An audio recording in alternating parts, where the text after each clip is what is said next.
അമ്മയില്ലാത്തവന്മാർ. പ്രിയപ്പെട്ടവരെ, ചില നാളുകൾക്ക് മുമ്പ് ഞാനും എൻ്റെ ഒരു സഹോദരനും സുവിശേഷ ലേഖലേഖയുമായി വീടുകൾ തോറും കയറി ഇറങ്ങി നിൽക്കുന്ന ഒരു സമയം. സാമാന്യം നല്ല ഒരു വീട്, അത്യാവശ്യം നല്ല സമ്പത്തുള്ള ഒരു വീട്, കാണുമ്പോൾ നല്ല ലുക്കുള്ളൊരു വീടാണ്. ആദ്യമായിട്ടാണ് ഞങ്ങളവിടെ ചെല്ലുന്നത്. കഥകിന് മുട്ടി ഒരു മധ്യവയസ്കയായ ഒരു സഹോദരി, വളരെ സംസ്കാര സമ്പന്നയായ വിദ്യാഭ്യാസമുള്ള നല്ലൊരു സഹോദരി. കഥക് തുറന്നു ഞങ്ങളെ നോക്കി, ആരാണ്? ഞാൻ ആ സഹോദരിയോട് വളരെ വിനയത്തോടെ പറഞ്ഞു, സഹോദരി, ഞങ്ങൾ സുവിശേഷ പ്രവർത്തകരാണ്, ഒരു ലഘുലേഖ തരാൻ വന്നതാണ് എന്ന് പറഞ്ഞു.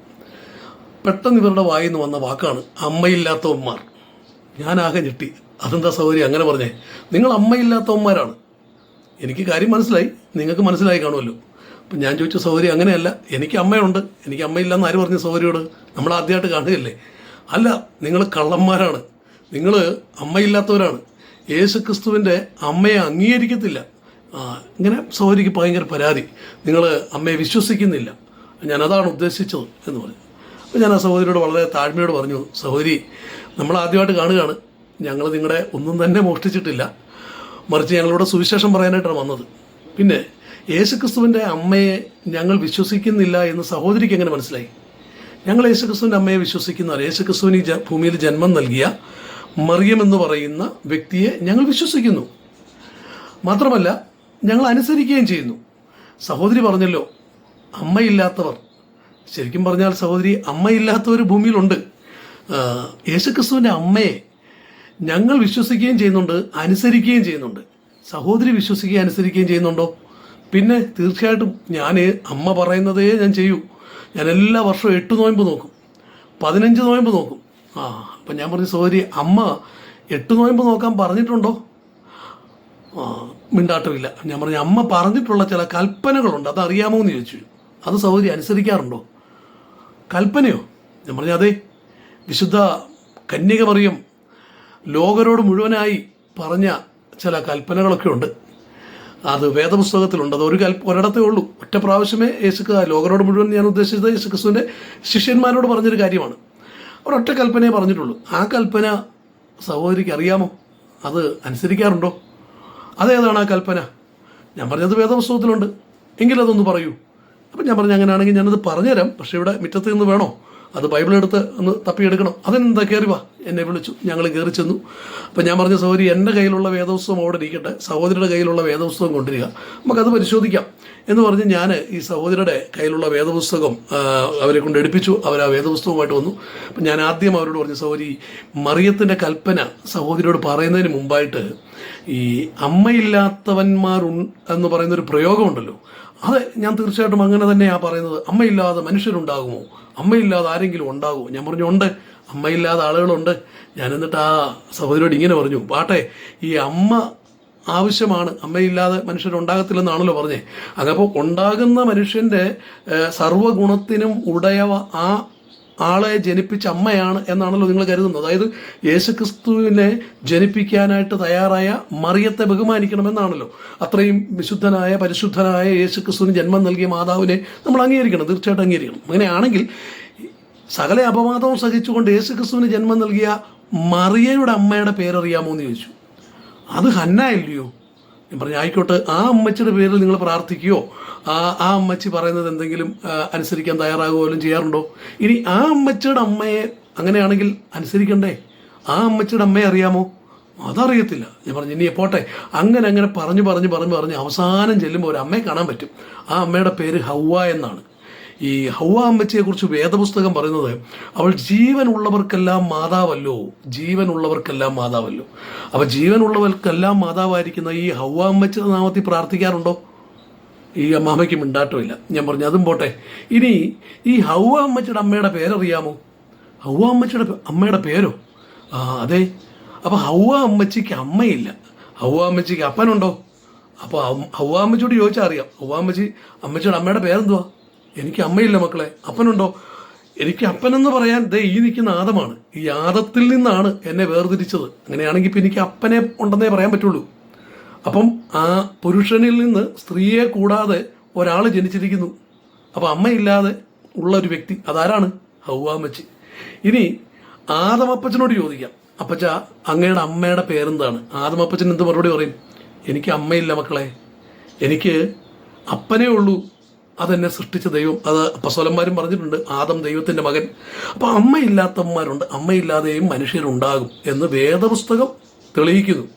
നിർഭാഗ്യവശാൽ വേദപുസ്തകം വിശ്വസിക്കുകയും അത് കൊണ്ടു നടക്കുകയും ഒക്കെ ചെയ്യുന്നവർ തന്നെയാണ് അമ്മയില്ലാതെ മനുഷ്യരുണ്ടാകുമെന്ന ചോദ്യം ചോദിക്കുന്നത്. ഞാൻ ഏതായാലും ആ ഭാഗം പറഞ്ഞ് അവിടെ നിർത്തിയിട്ട് ഞാൻ ഈ സഹോദരിയോട് ഇത്രയും പറഞ്ഞു, സഹോദരി, നിങ്ങൾ ഞങ്ങളെ അമ്മയില്ലാത്തവരെന്ന് ആക്ഷേപിക്കുമ്പോൾ നിങ്ങൾ കാര്യങ്ങൾ മനസ്സിലാക്കാതാണ്. ഞങ്ങൾ ഈ മറിയത്തിൽ വിശ്വസിക്കുന്നില്ല എന്നുള്ള അർത്ഥത്തിലാണ് സംസാരിച്ചതെങ്കിൽ മറിയത്തെ വിശ്വസിക്കുകയും അനുസരിക്കുകയും ചെയ്യുന്ന കൂട്ടർ ഞങ്ങൾ മാത്രമാണെന്നാണ് എൻ്റെ ബോധ്യം. അല്ല, നിങ്ങളൊക്കെ മറിയത്തെ മുട്ടത്തോട് പോലാണെന്ന് പറയാറുണ്ട്, പല പാസ്റ്റർമാരും പറയാറുണ്ട്. ഒരു കോഴിമുട്ട അടവെച്ച് കോഴിക്കുഞ്ഞ് വിരിഞ്ഞു കഴിഞ്ഞാൽ പിന്നെ ആ മുട്ടത്തോടിന് ഒരു വിലയില്ല, കുഞ്ഞ് പുറത്തേക്ക് വന്നു കഴിഞ്ഞാൽ പിന്നെ മുട്ടത്തോട് വെറും ചവറാണ് എന്നുള്ള രീതി നിങ്ങൾ പറയാറുണ്ട്. അപ്പോൾ അതുപോലെ മറിയത്തിൽ നിന്ന് യേശുക്രിസ്തു പുറത്തേക്ക് വന്നു കഴിഞ്ഞപ്പോൾ പിന്നെ മറിയം വെറും മുട്ടത്തോടാണെന്നാണ് നിങ്ങൾ പറയുന്നത്. ഞാൻ പറഞ്ഞു, അങ്ങനെ പറയുന്നവർ കാണും, ശരിയാണ്. ഏതാണ്ട് ഒരു 10-70-80% പെന്തക്കോസുകാരും അങ്ങനെ തന്നെ ചിന്തിക്കുന്നവരും ഒക്കെയാണ്. പക്ഷെ ഞാൻ ആ കൂട്ടത്തിൽ പെട്ടതല്ല. കാരണം യേശുക്രിസ്തുവിന് ജന്മം നൽകാൻ ഒരു സ്ത്രീയെ ദൈവം തിരഞ്ഞെടുക്കുമ്പോൾ ആ സ്ത്രീ അതിന് യോഗ്യതയുള്ളവളാണെന്ന് കണ്ടിട്ടാണ്. അതുകൊണ്ടാണ് തിരുവഴുത്തിൽ പറഞ്ഞ് അവളെ സകല മനുഷ്യരും ഭാഗ്യവതി എന്ന് കീർത്തിരിക്കും. അപ്പം അങ്ങനെയാണെങ്കിൽ ഞങ്ങൾ യേശുക്രിസ്തുവിൻ്റെ അമ്മയെ ഒരു മുട്ടത്തോടായിട്ടല്ല കണക്കാക്കുന്നത്, മറിച്ച് ഞങ്ങൾക്കും മാതൃകയായി, അല്ലെങ്കിൽ എന്താ പറയണ്ടേ, വിശ്വാസത്തിൻ്റെ മാതൃകയായി കർത്താവിനോട് ഏറെ ചേർന്ന് നിൽക്കുന്ന നമുക്കൊക്കെ മാതൃകയാക്കേണ്ട ഒരു വ്യക്തിയായിട്ടാണ് ഞങ്ങൾ മറിയത്തെ കാണുന്നത്. അതുകൊണ്ട് തന്നെ മറിയം പറയുന്ന വാക്കിന് ഞങ്ങളുടെ ജീവിതത്തിൽ വളരെ പ്രസക്തിയുണ്ട്. മറിയത്തിൻ്റെ ഉപദേശം ഞങ്ങൾ കൃത്യമായി നോക്കി വെച്ചിട്ടുണ്ട്. അമ്മാമയ്ക്ക് അത് കാണണ്ടേ? അതെ, എനിക്ക് കാണണം. ഞാൻ മറിയത്തിൻ്റെ ഉപദേശം ഏതാ? ഞാൻ പറഞ്ഞു, മാമേ, അപ്പസ്തോലന്മാർ മാത്രമല്ല, യേശുക്രിസ്തു മാത്രമല്ല, മറിയവും ഉപദേശം പറഞ്ഞിട്ടുണ്ട്, അത് ആദ്യം അറിയണം. ഇനി മറിയത്തിൻ്റെ ഉപദേശം എവിടെയാണ് കിടക്കുന്നത്? അമ്മാമയ്ക്ക് അറിയാനുള്ള ജിജ്ഞാസ കൂടി. ഞാൻ പറഞ്ഞു, വേറെ എങ്ങും തപ്പണ്ട, യോഹന്നാൻ്റെ സുവിശേഷത്തിലേക്ക് പോകാം.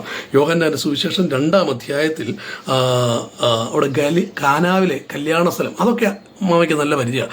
ആ കാനാവിലെ കല്യാണ സ്ഥലത്ത് വെച്ച് യേശുവിൻ്റെ അമ്മ യേശുവിനോട് അവിടുത്തെ ചില വിഷയങ്ങളൊക്കെ അവതരിപ്പിക്കുന്ന ഒരു 2-3 വാക്യം മുതൽ നമ്മൾ വായിക്കുമ്പോൾ അത് കാണാം. അതിൻ്റെ 5-ാം വാക്യം വരുമ്പോൾ യേശുവിൻ്റെ അമ്മ ശുശ്രൂഷകന്മാരോട്, അവൻ നിങ്ങളോട് എന്തെങ്കിലും കൽപ്പിച്ചാൽ അത് ചെയ്യുവീൻ എന്ന് പറഞ്ഞു. യേശുവിൻ്റെ അമ്മ ആരോടെങ്കിലും എന്തെങ്കിലും പറഞ്ഞതായിട്ടൊരു വേദവാക്യം തപ്പിയെടുക്കാനുണ്ടെങ്കിൽ എൻ്റെ ദൃഷ്ടിയിൽ ഇത് മാത്രമേ പെട്ടിട്ടുള്ളൂ. അതുകൊണ്ട് ഞാൻ ഈ വാക്യത്തെ ലോകരോട് മുഴുവനായിട്ടുമുള്ളൊരു ഉപദേശമായിട്ടാണ് ഇത് കണക്കാക്കുന്നത്. യേശുവിൻ്റെ അമ്മ പറയുകയാണ്, യേശു നിങ്ങളോട് എന്തെങ്കിലും ചെയ്യുവാൻ പറഞ്ഞിട്ടുണ്ടെങ്കിൽ, അല്ലെങ്കിൽ എന്തെങ്കിലും കൽപ്പിച്ചിട്ടുണ്ടെങ്കിൽ അത് ചെയ്യുവിൻ. ഇവിടെ എഴുതിയിരിക്കുന്നത് അങ്ങനെയാണ്. അവൻ്റെ അമ്മ ശുശ്രൂഷകന്മാരോട്, അവൻ നിങ്ങളോട് എന്തെങ്കിലും കൽപ്പിച്ചാൽ അത് ചെയ്യുവീൻ എന്ന് പറഞ്ഞു.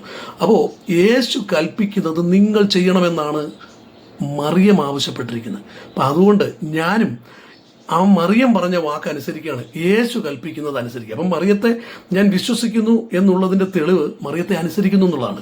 യേശുക്രിസ്തു തന്നെ പറയുന്നുണ്ട്, എന്നെ വിശ്വസിക്കുന്നു എന്ന് പറയും, എൻ്റെ കൽപ്പനകൾ അനുസരിക്കാതിരിക്കുകയും ചെയ്യുന്നവൻ കള്ളനാണ്. അങ്ങനെയാണെങ്കിൽ മറിയത്തെ വിശ്വസിക്കുന്നു എന്ന് പറയുന്നവൻ എന്ത് ചെയ്യണം? മറിയത്തെ അനുസരിക്കണം. മറിയത്തെ വിശ്വസിക്കുകയും സ്നേഹിക്കുകയും ചെയ്യുന്നുണ്ടെങ്കിൽ മറിയം പറയുന്നത് അനുസരിക്കണം. എന്താണ് മറിയം പറഞ്ഞത്? യേശു നിങ്ങളോട് എന്തെങ്കിലും കൽപ്പിച്ചിട്ടുണ്ടെങ്കിൽ അത് ചെയ്യുവീൻ. ഇനി യേശു കൽപ്പിച്ചിട്ടുണ്ടോ? യേശു കൽപ്പിച്ചിട്ടുള്ള ഒരു കാര്യം അത് ഞങ്ങൾ ചൂണ്ടിക്കാണിക്കാം. യോഹന്നാൻ്റെ ഇതേ സുവിശേഷത്തിൻ്റെ തന്നെ 14-ാം അധ്യായം വരുമ്പോൾ 13 മുതലുള്ള വേദഭാഗം ഇങ്ങനെ പറയുന്നു. യേശുവാണ് പറയുന്നത്, നിങ്ങൾ എൻ്റെ നാമത്തിൽ അപേക്ഷിക്കുന്നതൊക്കെയും പിതാവ് പുത്രനിൽ മഹത്വപ്പെടേണ്ടതിന് ഞാൻ ചെയ്തു തരും. നിങ്ങൾ എൻ്റെ നാമത്തിൽ എന്നോട് അപേക്ഷിക്കുന്നതൊക്കെയും ഞാൻ ചെയ്തു തരും. നിങ്ങൾ എന്നെ സ്നേഹിക്കുന്നുവെങ്കിൽ എൻ്റെ കൽപ്പനകളെ കാത്തുകൊള്ളും. ഇപ്പോൾ യേശു പറയുക, ഇത് കൽപ്പനയാണ്. എന്താ എൻ്റെ കൽപ്പന?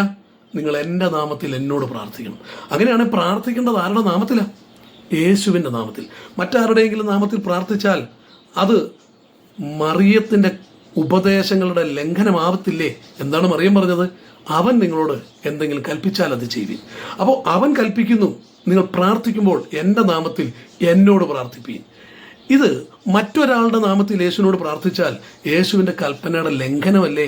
അങ്ങനെ വന്നാൽ മറിയത്തിൽ വിശ്വസിക്കുന്നു എന്ന് പറയുന്നവർ, മറിയത്തെ അനുസരിക്കുന്നു എന്ന് പറയുന്നവർ, അങ്ങനെ അതിനെ ആഗ്രഹിക്കുന്നവർ ആ മറിയത്തെ തന്നെയല്ലേ നിരാകരിക്കുന്നത് എന്നൊരു ചോദ്യം തിരിച്ചു ചോദിച്ചു.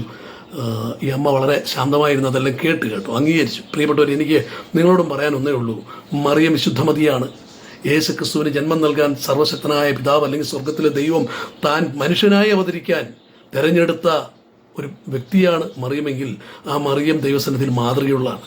ആരപവാദം പറഞ്ഞാലും ആരൊറ്റപ്പെടുത്തിയാലും പിതാവിൻ്റെ ഇഷ്ടത്തിൽ ഞാൻ എന്നെ ഏൽപ്പിക്കുന്നു എന്ന് പറഞ്ഞുകൊണ്ട് ഏൽപ്പിച്ചു കൊടുത്തൊരു വ്യക്തിയാണ്. അപ്പം മറ്റുള്ളവരുടെ അപവാദങ്ങളെപ്പോലും അവഗണിച്ചുകൊണ്ട് ദൈവത്തെ അനുസരിക്കാൻ തീരുമാനമെടുത്ത ആ മാതാവിനെ നിങ്ങൾ വിശ്വസിക്കണം, അംഗീകരിക്കണം, മാതൃകയാക്കണം. ആ മാതാവ് നമ്മളോട് പറയുന്നൊരു കാര്യമുണ്ട്, യേശു നിങ്ങളോട് എന്തെങ്കിലും കൽപ്പിച്ചാൽ അങ്ങനെ ചെയ്യുകയും.